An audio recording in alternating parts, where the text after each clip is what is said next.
ఆడవాళ్ళ జీవితం పెళ్లి జరిగిన తర్వాత చాలా మారిపోతుందండి. ఒక్కొక్కసారి ఎలా ఉంటుందంటే మన గురించి మనమే ఆలోచించే సమయం కూడా ఉండదు. అందులో భాగంగానే నా భర్త, పిల్లల కోసం చాలా సంవత్సరాలు ఇంటి ఇల్లాలి పాత్రను పోషించాను. తర్వాత సమయాన్ని బట్టి ఉద్యోగం చేయడం స్టార్ట్ చేశాను. దీనిలో భాగంగానే 2 యూట్యూబ్ ఛానల్స్ అయితే స్టార్ట్ చేయడం జరిగింది.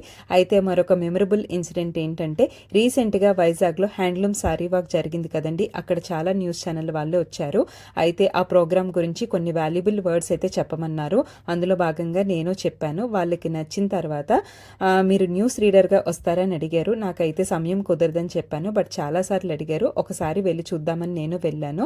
బట్ అక్కడికి వెళ్ళిన తర్వాత తెలిసిందండి, న్యూస్ రీడర్గా అంత ఈజీ కాదు, చాలా కష్టం. అక్కడ టూ మచ్ లైటింగ్ ఉంటుందన్నమాట. దానివల్ల చదువుతుంటే వాటంతట అవే కళ్ళలో నీళ్లు విపరీతంగా వచ్చేస్తున్నాయి. అప్పుడు నాకు అర్థమైంది న్యూస్ రీడర్స్ ఎంత హార్డ్ వర్క్ చేస్తారో. ఏది అంత సులువైతే కాదండి.